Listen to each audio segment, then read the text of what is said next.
Colonel Macgregor, I know we don't directly have U.S. military boots on the ground yet, and Ukraine is essentially leaning heavily on U.S. military intel.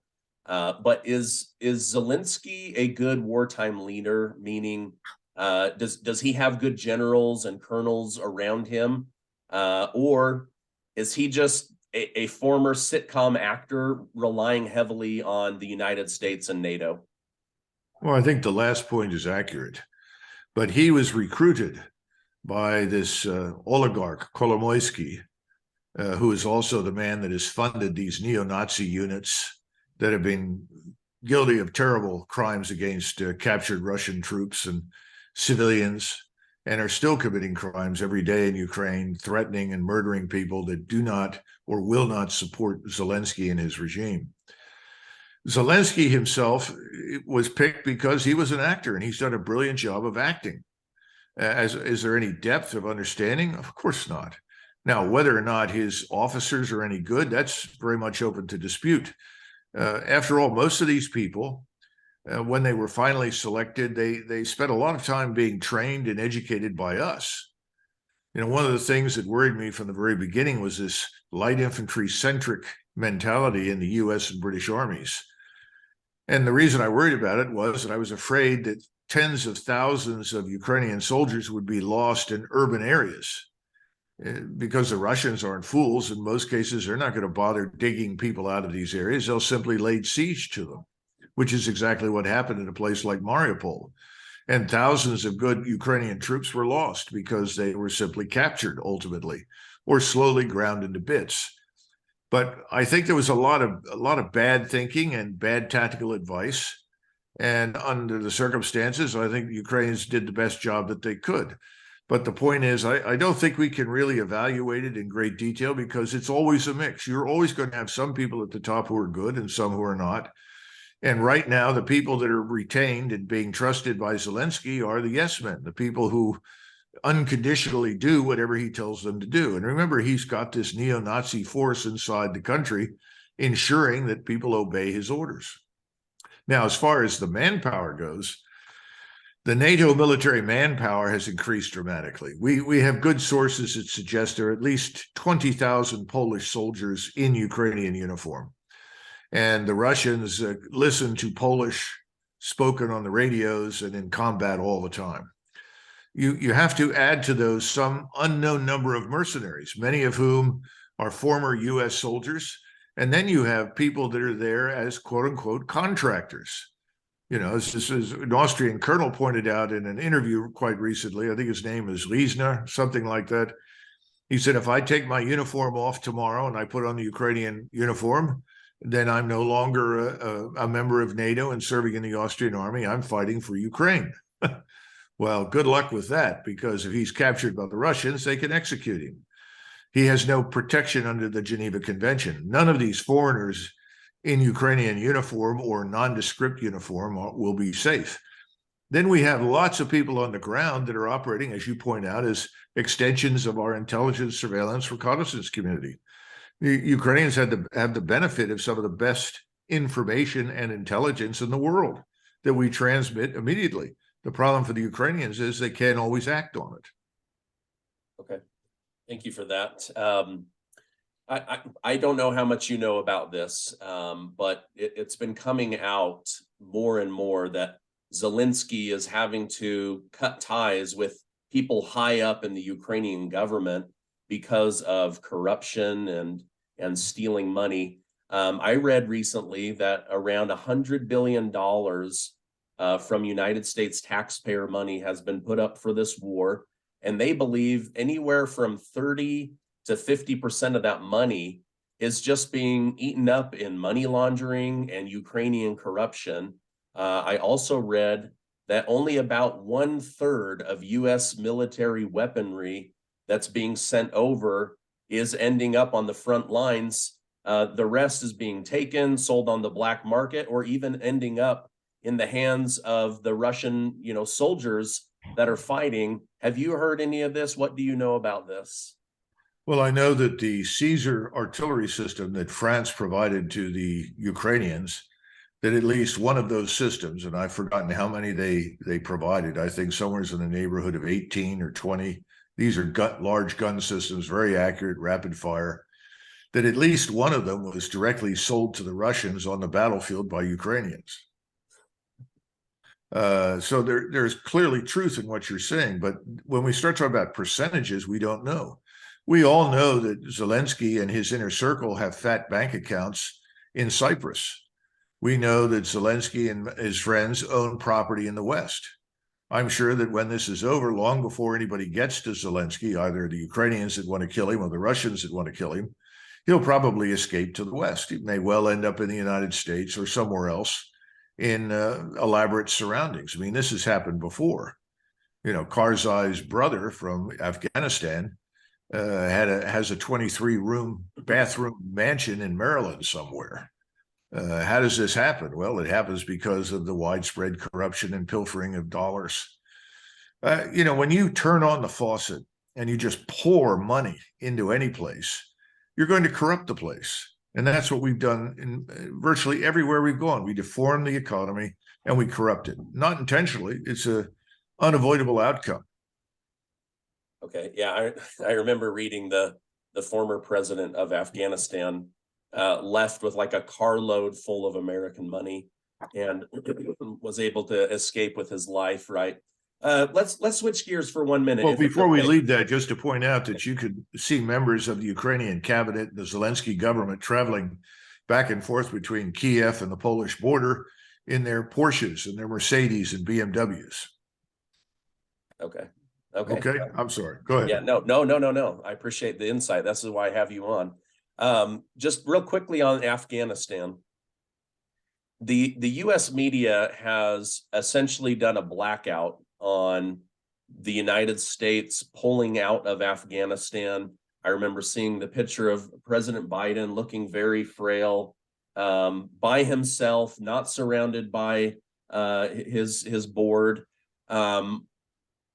Is there ever going to be any accountability for the way that we withdrew from Afghanistan, or has the media moved on in order to cover for a sitting president? All of the above.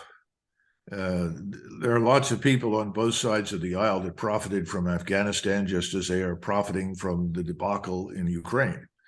There is very little interest on the Hill in pressing this issue of accountability, because if you live in a glass house, throwing stones is dangerous. So I don't expect much accountability to come about as a result of anything Congress undertakes. There are very few people up there, in my judgment, that Americans would genuinely approve of if they knew anything about them. I wish people would pay more attention to where the money goes in Washington, D.C., because that explains many of our policies that most Americans on any given day would not support. So I think we need to understand something, that when President Trump took office in the summer of 2017, he wanted to get out of Afghanistan. When he announced that and insisted, that's what I want out, he was stonewalled by virtually everybody in his administration, with the exception of Steve Bannon and the man who became the Attorney General, Jeffries. I'm sorry, I'm drawing a blank. It's okay. But Bannon was a stalwart for Trump and said, yes, we got to get out. All of the retired generals, acting generals, most of his staff said, oh, no, you can't just leave. If you leave, everything will fall apart. Well, it didn't matter when we left, Steve. We could have left 15 years ago, 10 years ago, 5 years ago. Didn't matter. It was always going to fall apart. You know, what people in that part of the world don't build for themselves does not survive the departure of foreign military power. We went into Iraq and Afghanistan, these places, essentially said, you can all go home now. We're in charge. We'll tell you who we want in charge and how to do it. And we're going to rebuild everything and turn you into this gleaming city on a hill, a liberal democracy like the West. Well, this is all nonsense. It never had any chance of success. You created the corruption problem. So Donald Trump understood that. He wanted out. He didn't know how to get out. And he took time. He refused to fire people. You know, thank you, General, for your interest in national defense. we're getting out of Afghanistan, you're fired. Didn't do it. He let this drag on and drag on and drag on. Finally, towards the end of his administration, he's frustrated. He recognizes that many of the things he wanted to achieve, he hadn't. He'd been subverted left and right by everybody inside his own administration. I and others who had not previously held any positions were brought in, and he made it very clear that he wanted to get out of Afghanistan. And that's how I was brought into the equation. I was handed a note from the president, and I knew from my discussions with the president, he wanted out, no question about it. I knew from my discussions in the building and with everybody in uniform that spent any time in Afghanistan that the time to leave was midwinter. That was the best time to go, because most of your opponents, your potential adversaries, were sitting next to a heater, a stove, or a fire somewhere in the mountains. People were not going to come out and fight with you at that time of year. It wasn't part of what they call the fighting season. And we knew it wouldn't be easy, but we knew it could be done. And so he said, write an order and I'll sign it. I wrote an order. Subsequently, the order was changed. It was massaged and so forth. He writes it. And of course, immediately everyone is up in arms. Oh, you can't do this. If you do this, the world will end. We can't possibly just leave. And so what did we do? We waited until the summer, the worst time of year to leave, when the enemy is plentiful in abundance and ready to halt and interfere with you. We tried to negotiate a deal with them. And instead of systematically removing billions of dollars of useful equipment, or at least if we couldn't remove it all, destroying what remained, you see what happened. We just walked out. We abandoned everything. The same generals who were there under Trump, who subverted him, were still there under President Biden. And what did they do? They did a terrible job. This is this man, McKenzie, who was in CENTCOM, Milley, who was the chairman. Look at all the individuals that were involved in this sort of thing, and it was a catastrophe because everyone wanted to stay forever. Politicians find comfort in the presence of U.S. forces, even if the U.S. forces are failing, even if they're taking casualties, as long as they are not held responsible for the debacle. So what happens is that we stayed, and we stayed, and we stayed. And there were lots of four-star generals ready to step forward and say, well, we are making progress. We have done well here and here and here. When in reality, we know we weren't making any progress. It was chipping away at the Rock of Gibraltar. We should have gotten out of there 20 years ago. We didn't need to be in that country for more than 6 months. But again, you got all the way back, and remember, we didn't get Osama bin Laden and his little band.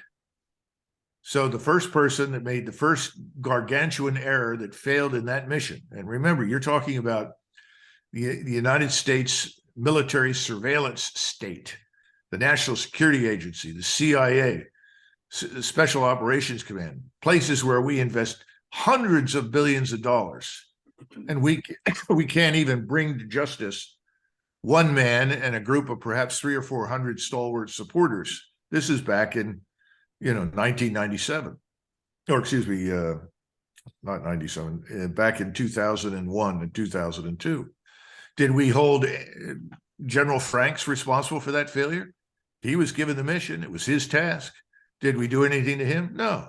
And so you have this cascading effect, a series of general officers who come in. Some do well, some don't. There is no accountability. No one has stood up and said, you failed, you're out. And again, the politicians don't want to do that. They're all very reluctant to do anything because almost none of them have spent any time in uniform. And virtually none of them have ever been in action or seen any real action.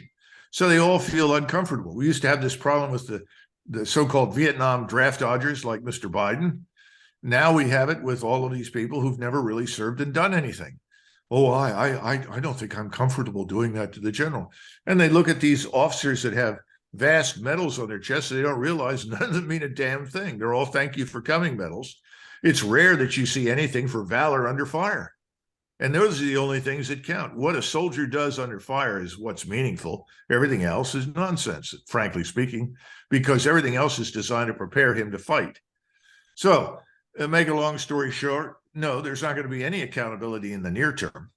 And I think we're going to continue to act like, well, I'm sorry, that's the way it goes. We did the best we could. And so we lost $80 billion. And so we refunded the Islamist terrorists for several more years. And to go back to your original question, yes, American weapons are being resold in Kosovo, which is another gleaming pearl of success. And they're finding their way into Iraq and into Syria and into North Africa and down into Central Africa. Of course. Absolutely. Okay. Thank you. Okay. One comment and then our final question. I appreciate your time. Sure. Do members of DC politics, there's something called stolen valor, where people dress up and pretend to be veterans or active duty people in order to get money. I think it's disgusting. Do you think, it seems like, just based on what you said, some of these politicians are exercising stolen valor, where they take comfort in knowing that they've got men and women in uniform guarding a post and that they're the money person making sure that you're taken care of. And yet then they hide behind that military power and that military presence. To me, this almost seems like stolen valor, where they're putting up the money, but it's not even their money. And yet they take pride in the US military, but they don't stand a post. Well, I think that's true. There's no question about it. We have to understand that our government is the best government money can buy. I mean, I listen to people say, oh, China's the new threat. We have to defeat China. Well, first of all, China is not, in military terms, threatening us at all. It's not attacking us, never has. Well, why are we suddenly concerned about China if China really is not militarily engaged in direct action against us, nor will it, in my judgment? Well, follow the money. As Russia winds down, it becomes clear we're not going to win anything in Ukraine. How do you continue to line your pockets if you can't continue to spend money on defense? I mean, defense is one of these things where if you're not careful, someone will wake up and decide, well, you know, the real threats to this country are in the Western Hemisphere. They come from the Caribbean Basin and Mexico. Well, nobody's terribly excited about that because that doesn't justify massive expenditures on the scale of the current defense budget. It's very inexpensive to close your border. It's inexpensive to get control of immigration. Much less expensive to go into cities and restore the rule of law. But no one's really interested in doing that. So we let the country bleed and hemorrhage, while at the same time we're pouring money into this place called Ukraine, which is a corrupt black hole. Well, that's because people are profiting from it. And you can see the homes and where they live and how they're enjoying life as a result. Americans need to wake up. That's what I really got to say. Americans have been too complacent, Steve, for too long. They have to understand that no one is coming to save them. If you don't like where the economy is headed, if you don't like the things we're doing, then it's time for you to get involved. And your anger has to be translated into some sort of action that compels performance. I haven't seen that yet. And until we see that, nothing will change.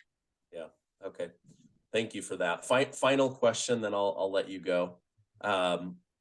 Is Washington, D.C. ever going to seek peace and arrange an opportunity to sit down with Putin? Or is the game plan to just throw money at this until Ukraine decides what is peace? And does Ukraine even have an opportunity of winning at this point? No, Ukraine never did. It's just that Russia did not treat Ukraine as a serious opponent. And I don't think Mr. Putin ever thought in his wildest dreams that we would do what we have done in that country to keep this war going. So the answer is Ukraine is probably the last to know and has almost no impact whatsoever on this. Remember, they're down to 18 to 22 million people from a population that a year ago was 37.4 million. This is a government that's a runaway train called the Zelenskyy regime, doing all sorts of things that no one in this country would approve of under normal circumstances. So no, I don't think that has much to do with it. I think, again, we'll do what we did after Vietnam. Well, we pushed the remaining equipment that we didn't think was worth anything into the South China Sea, and we sailed away. And nobody talked about it much anymore. We killed 2 million Vietnamese. We lost 58,000 dead. Well, the Ukrainians have already lost much more than in the last year than we ever lost in Vietnam. But what happened to the 2 million Vietnamese dead? Well, we didn't admit to it until many, many decades later. In fact, I think we said, oh, maybe we killed a couple of 100,000.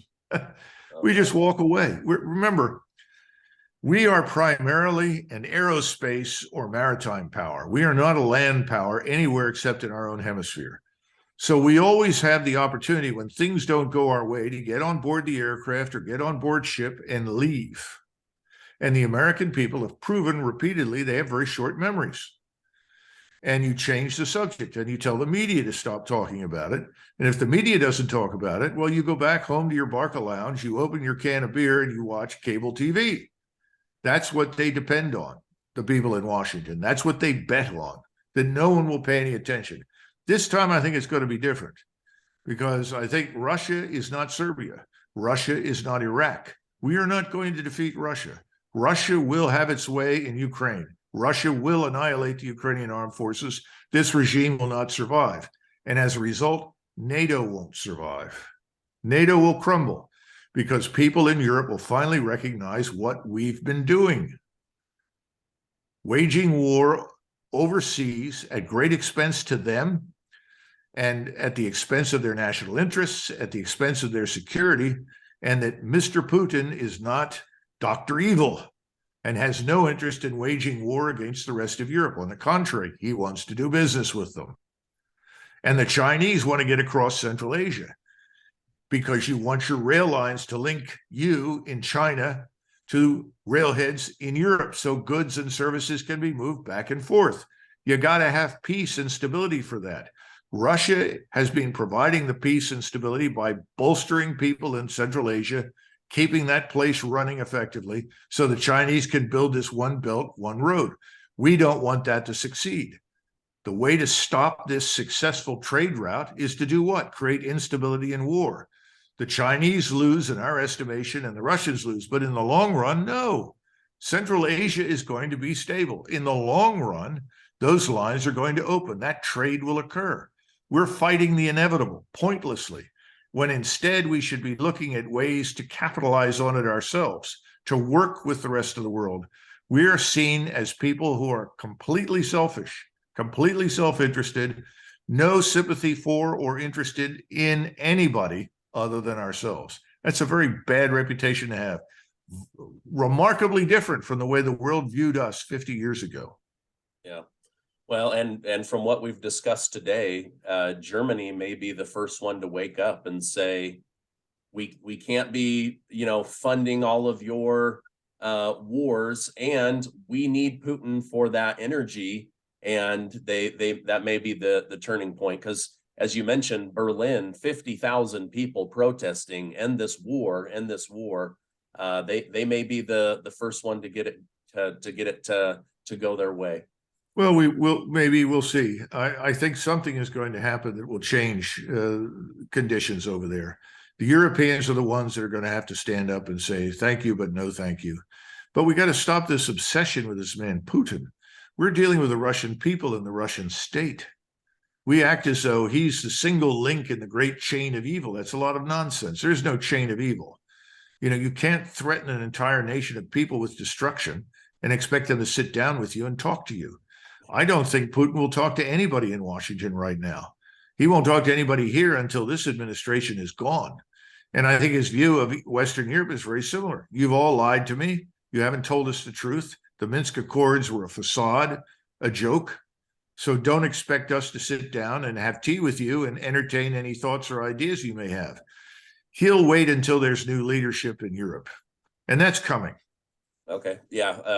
I'll let you go here, but Judge Andrew Napolitano mentioned to me that it seems like there is bad blood between Putin and Joe Biden, and that may be driving more of this than we know, but maybe that's for a different discussion. No, listen, we got to get out of this petty personality nonsense.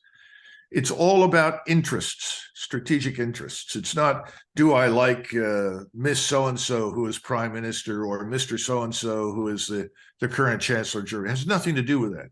What are Germany's interests? What are Russia's interests? What are our interests? We tend to define our interests in any way we like because we don't live in Europe. Yeah.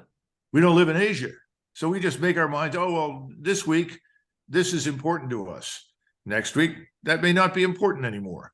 But for the people that live in Europe and Asia, that live with China and Russia, that's unacceptable.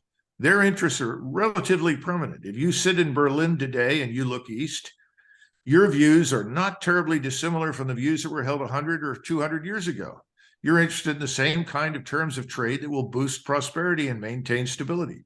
The good thing, what has really changed, is Europeans and most people in Asia are completely disinterested in going to war. They've had enough. We're the ones that keep talking about war, war, war.